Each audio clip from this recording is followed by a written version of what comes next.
Hi everyone, let's look at how to use the Airtame app on a Windows computer.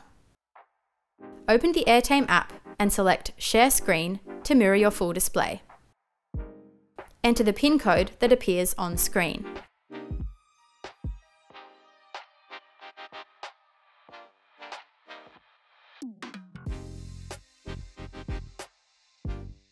To present to more than one screen, open the app and click on Add Screen.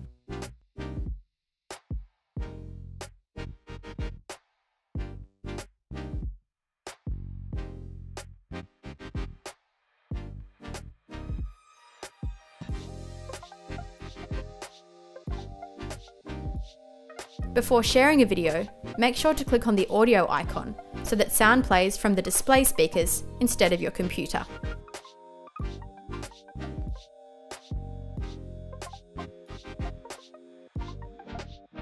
When finished, click the red Stop button.